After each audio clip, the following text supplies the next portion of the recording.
Acte premier, scène 1. Dans une rue de Venise, entrant Antonio Salarino et Salanio.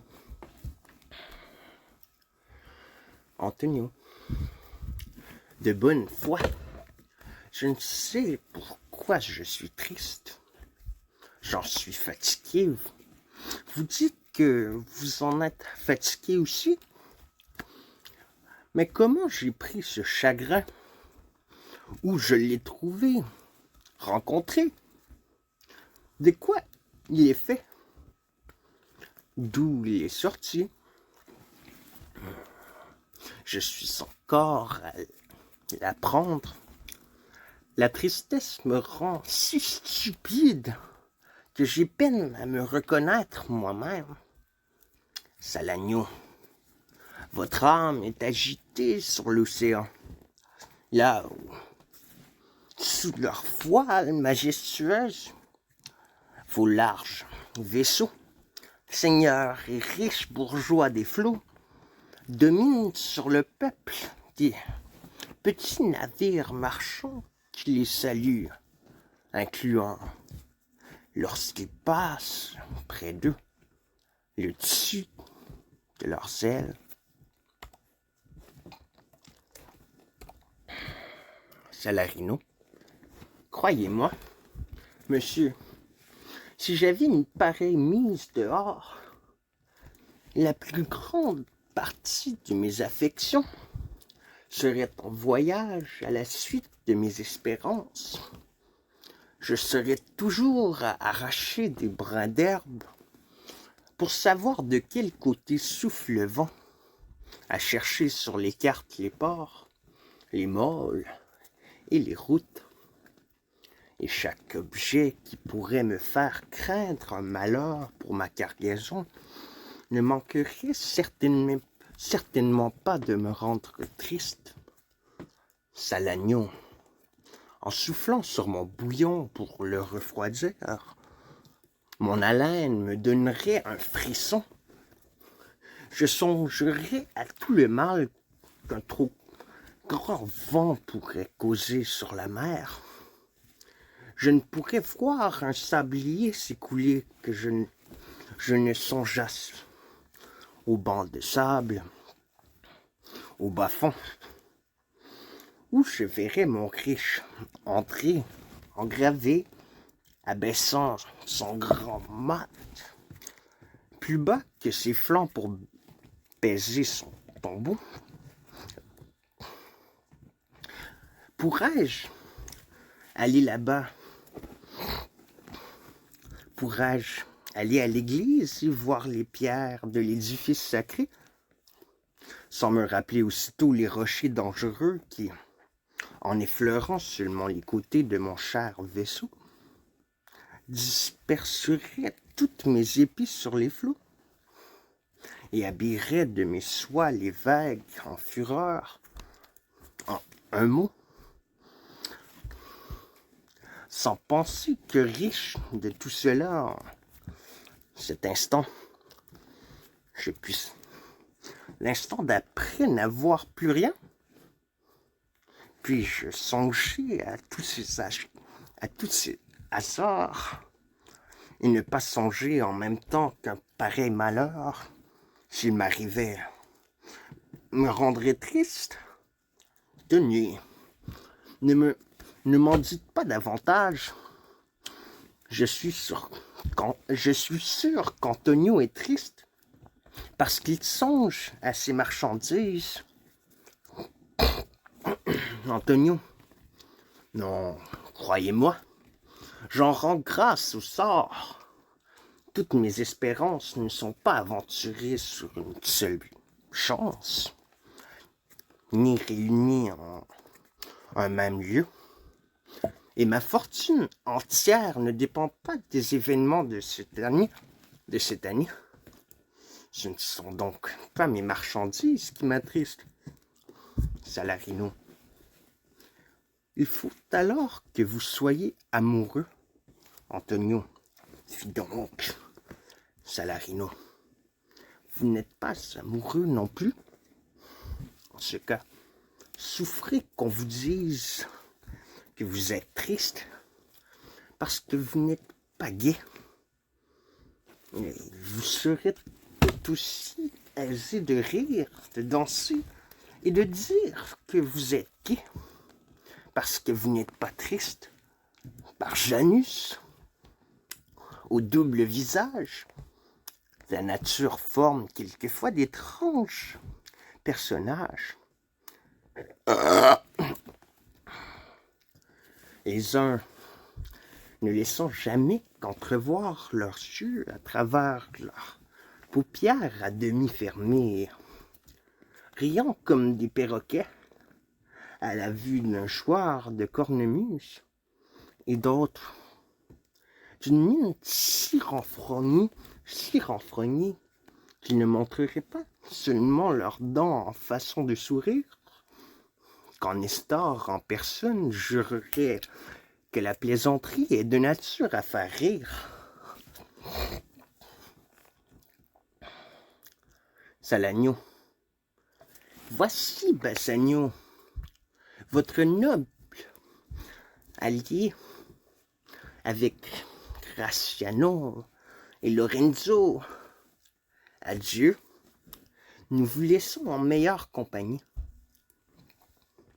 Salarino. Je serais volontiers resté jusqu'à ce que vous eussiez rendu joyeux si de plus digne ne m'avait prévenu. Antonio, vous avez une grande place dans mon affection, mais je suppose que vos affaires vous appellent et que vous saisissiez l'occasion de nous quitter. Salarino. Bonjour, mes bons seigneurs. Bassanio. Dites-moi, tous deux, mes bons seigneurs, quand rirons-nous? Répondez, quand? Vous devenez excessivement rare. Cela durera-t-il? Salarino, nous nous ferons plaisir de prendre votre temps. Lorenzo, Seigneur Bassanio, puisque vous voilà avec Antonio, nous allons vous laisser ensemble. Mais à l'heure du dîner, souvenez-vous, je vous prie, du lieu de notre rendez-vous. Bassanio, je n'y manquerai pas. Gratiano, vous n'avez pas bon visage. Seigneur Antonio, tenez, vous avez trop d'affaires en ce monde. C'est en perdre les avantages que de les acheter par trop de soins. Vous êtes étonnamment changé, croyez-moi. Antonio, je prends le monde pour ce qu'il est. Gratiano, un théâtre où chacun doit jouer son rôle. Le mien est d'être triste. Gratiano, le mien sera donc celui du fou. Que les rides de la vieillesse viennent au milieu de la joie et du rire. Que le vin échauffe, s'il le faut, mon foie. Mais qu'affaiblissant soupir vienne point glacer mon cœur. Pourquoi un homme qui a du sang chaud dans les veines demeurerait-il immobile, comme son grand-père taillé en albâtre? Pourquoi dormir quand on veille et se donner la jaunisse à force de mauvaise humeur? Je te le dirai, Antonio, je t'aime, et c'est mon amitié qui parle. Il y a une espèce de gens dont le visage se boursoufle au dehors et s'enveloppe comme l'eau dormante d'un étang, et qui se tiennent dans une immobilité volontaire pour se parer d'une réputation de sagesse, de gravité, de profondeur d'esprit, et qui semblent vous dire, Monsieur, je suis un oracle. Quand j'ouvre la bouche, empêcher qu'un chien aboie.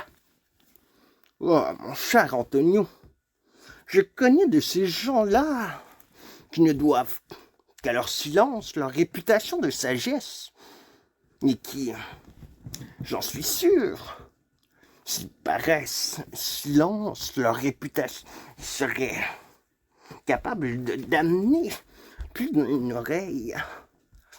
Car en les écoutant, bien des gens traiteraient leurs frères de fous. Je t'en dirai plus long une autre fois. Mais ne va pas te servir de la pâte de la mélancolie pour pêcher ce goujon des sorts, des sous. La réputation. Allons, viens, cher Lorenzo. Ah, Antonio, adieu pour un moment. Je finirai mon sermon après dîner. Lorenzo. Ah, Antonio. Faisiez semblant d'être à la liste, s'il vous plaît. Un rendez-vous supérieur à la tradition qui se donne dans la théorie. Il n'y en a pas plus loin que ça. Ouais. Nous allons vous laisser jusqu'à l'heure du dîner. Il faudra que je devienne un de ces sages muets. Car Graciano ne me laisse jamais le temps de parler.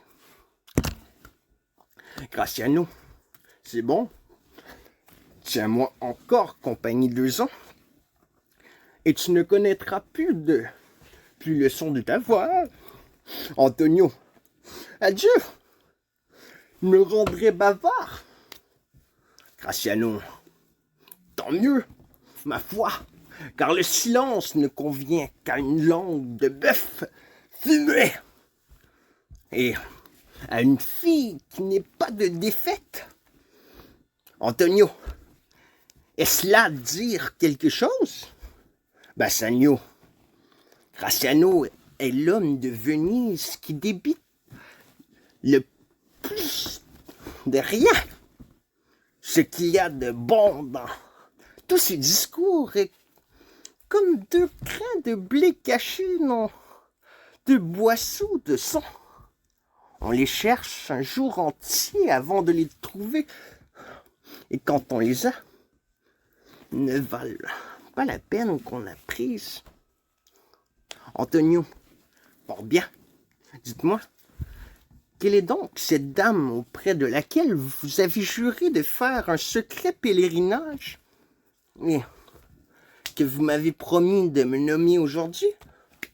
Bassanio, vous n'ignorez pas, Antonio, dans quel délabrement j'ai mis mes affaires en voulant faire une plus haute figure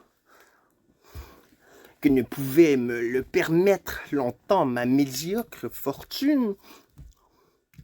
Je ne m'afflige pas maintenant d'être privé des moyens de soutenir ce noble État,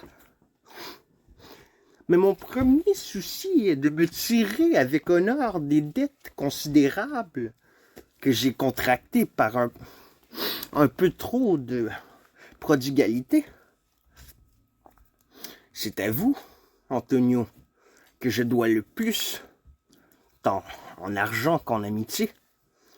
Et c'est de votre amitié que j'attends avec confiance les moyens d'accomplir tous mes designs et les plans que je forme pour payer tout ce que je dois. Antonio, je vous prie, mon cher Bassanio, de me les faire connaître. Et s'il se renferme, comme vous le faites avec vous-même, dans les limites de l'honneur, soyez sûr que ma bourse, ma personne et tout ce que j'ai de ressources en ce monde sont à votre service. Bassanio, lorsque j'étais écolier, dès que j'avais perdu une de mes flèches, j'en décochais une autre dans la même direction, mettant plus d'attention à suivre son vol, afin de retrouver l'autre. Et en risquant de perdre les deux. Je les retrouvais toutes deux. Je vous cite cet exemple de mon enfance parce que je vais vous parler le langage de la candeur. Je vous dois beaucoup. Et comme il arrive à un jeune homme livré à ses fantaisies, ce que je vous dois est perdu. Mais si vous voulez risquer une autre flèche du même côté où vous avez lancé la première, je ne doute pas que, par ma vigilance, à observer sa chute, je ne retrouve les deux, ou du moins que je ne vous rapporte celle que vous aurez hasardée la dernière, en demeurant avec reconnaissance votre débiteur pour l'autre.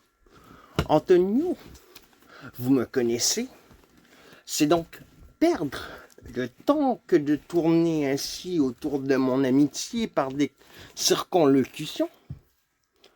Vous me faites certainement plus de tort en doutant de mes sentiments que si vous aviez dissipé tout ce que je possède. Dites-moi donc ce qu'il faut que je fasse pour vous et tout ce que je vous me croyez possible. Je suis prêt à le faire. Parlez donc, Passagno. Il est dans Belmont une riche héritière. Elle est belle, plus belle que ce mot, et douée de rares vertus. J'ai quelquefois reçu de ses yeux de doux messages muets. Son nom est Portia. Elle n'est pas moins estimée que la fille de Caton, la Portia de Brutus. L'univers entier connaît son mérite, car les quatre vents lui amènent de tous les côtés d'illustres adorateurs. Ses cheveux, dorés comme les rayons du soleil, tombent en boucle sur ses tempes comme une toison d'or, ce qui fait de sa demeure de Belmont un rivage de Colchos, ou plus d'un Jason se rend pour la conquérir. Oh mon Antonio, si j'avais seulement le moyen d'entrer en concurrence avec eux. J'ai dans mon âme de tels présages de succès qu'il est hors de doute que je l'emporterai. Antonio, tu sais que toute ma fortune est sur la mer. Je n'ai point d'argent, ni la possibilité de rassembler une forte somme. Va donc essayer ce que peut mon crédit dans Venise. Je l'épuiserai jusqu'au bout pour te donner les moyens de paraître à Belmont, mais d'obtenir la belle Portia. Va, informe-toi où il y a de l'argent. J'en ferai autant de mon côté. Et je ne doute point que je n'en trouve par mon crédit ou par le désir qu'on aura de m'obliger. Qu'ils sortent.